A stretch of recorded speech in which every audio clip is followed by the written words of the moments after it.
benar. Maka orang benar itu apa? Orang yang ucap dan tingkahnya sama. Kalau sudah seperti itu, maka tingkatan yang keempat, pinter. Orang pinter boleh, tetapi kalau dia sudah cager, sudah bagir, dan sudah benar. Kenapa? Kalau pinter lebih dulu, dia tidak cager. Profesor tak akan berarti kalau dia kena stroke. Dia pinter, tapi dia tidak benar, rusak pegang anggaran. Tidak pernah mengarah pada kepentingan publik, habis belanjanya oleh kepentingan yang non publik. Maka pinter menjadi kekuatan utama. Yang terakhir, orang pinter tak ada arti kalau tidak singer. Dia tidak satset, dia tidak pok-pek-prak, dia tidak bisa mengaplikasikan seluruh perangkatnya dalam kehidupannya. Untuk itu saya mencoba membagi dua kerangka kerja pembangunan di Jawa Barat. Kerangka kerja yang pertama di tahun 2025 dan tahun 2026 serta sisa setengah dari 2027. Saya menyebutnya tahun belanja modal. Tahun belanja modal itu apa? Modalnya dalam bentuk infrastruktur. Maka saya menargetkan jalan provinsi Jawa Barat harus selesai dalam waktu tahun 2025, sisanya 10% 2026. Ruang kelas baru sebanyak 3.333 ruang kelas harus selesai pada tahun ini. Sekolah-sekolah yang hari ini tanah-tanahnya masih milik orang lain, bangunannya milik orang lain, harus selesai pada tahun ini. Puskesmas yang diarahkan pada rawat inap harus selesai pada tahun ini. Jaringan listrik warga, di mana masih ada masyarakat Jawa Barat lebih dari 150.000 orang yang belum punya listrik, harus selesai pada tahun ini. Rumah rakyat miskin setengahnya harus selesai pada tahun ini. Tetapi angkanya tidak boleh 22,5, minimal 40 juta sampai 50 juta kalau ingin merubah nasib orang. Dan tidak lagi kita terkendala oleh sertifikat. Kenapa? Orang miskin tidak akan pernah punya sertifikat. Tidak boleh lagi terkendala dengan kepemilikan tanah. Orang miskin tidak punya tanah. Maka tugas negara adalah menyelesaikan seluruh program administrasi tersebut. Jangan administrasi membuat mereka kehilangan harapan dan deritanya tidak akan pernah berakhir. Kemudian pembangunan irigasi harus selesai pada tahun depan. Dan tahun ini harus angkanya bisa mencapai 500 sampai 600 miliar. Kemudian pembangunan kepentingan yang lain, pasar.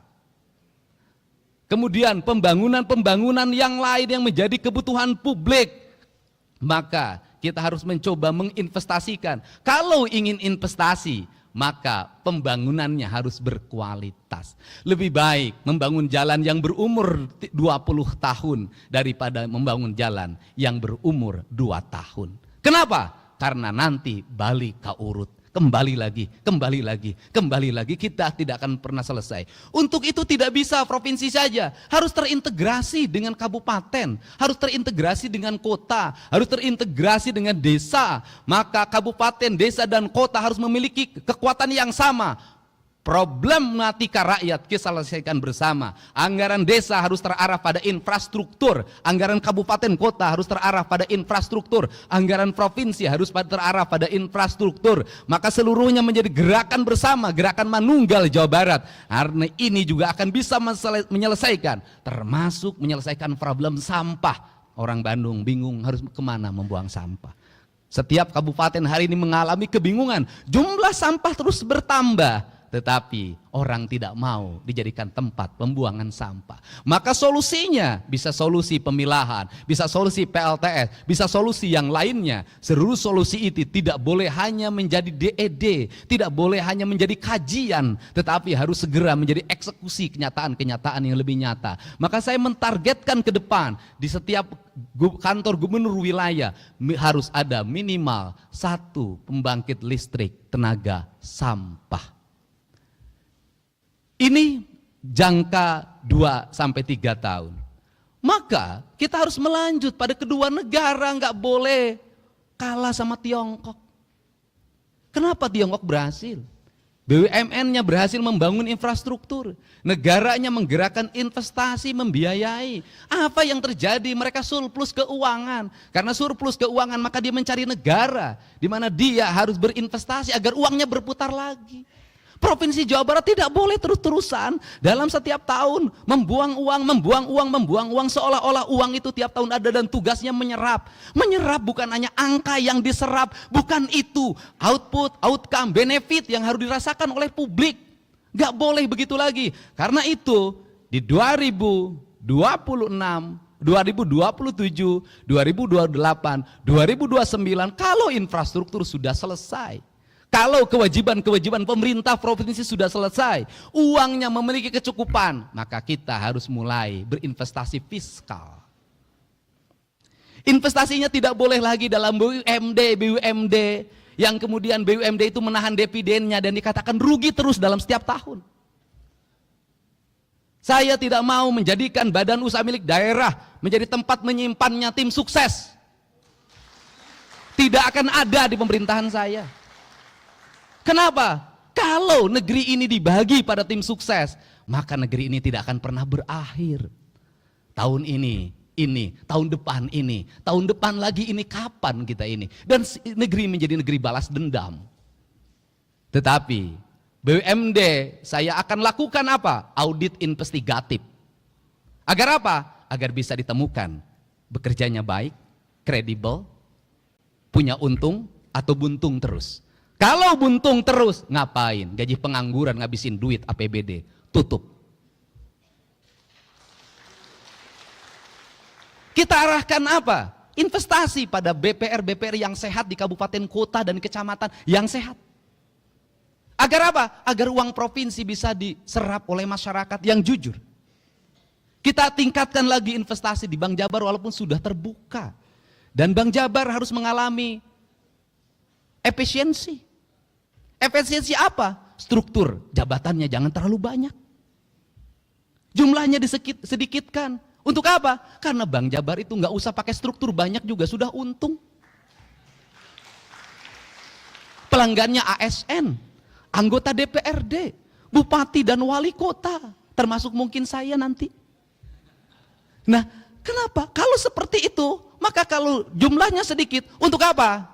Agar dia dividennya tinggi. Kalau dividennya tinggi, belanjakan untuk kepentingan publik lagi. Kalau kemudian punya CSR, jangan disembunyikan, umumin berapa CSR-nya. Dan saya merencanakan CSR pada tahun 2025 untuk pembangunan sekolah. Satu sekolah dari CSR. Kalau seperti itu nanti anak-anak kita bisa bersekolah. Tidak ribut lagi. Tidak mengalami lagi anak Jawa Barat 350.000 ijazahnya belum ditebus. Negara sudah merdeka, ijazah belum ada di tangan. Ini adalah kerangka. Kalau kerangka ini sudah dibangun maka pada periode ke depan kita menjadi provinsi yang memiliki kecukupan fiskal. Kalau sudah punya kecukupan fiskal, kalau provinsinya misalnya nanti ada BUMD yang profesional, bisa dikelola dengan baik, bisa jadi dia bangun jalan di provinsi lain.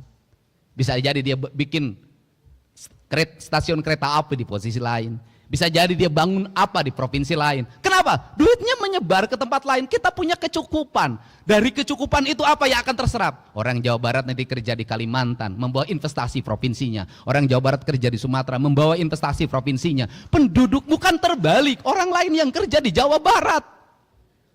Karena kekurangan tenaga profesional. Untuk itu beasiswa pendidikan hari ini adalah beasiswa pendidikan investasi. Diarahkan untuk siapa? Anak-anak Jawa Barat yang memiliki kualifikasi kecerdasan tingkat tinggi. Agar dia menjadi penggerak ekonomi. Agar melahirkan engineer-engineer baru yang bisa menggerakkan mesin produksi di seluruh industri.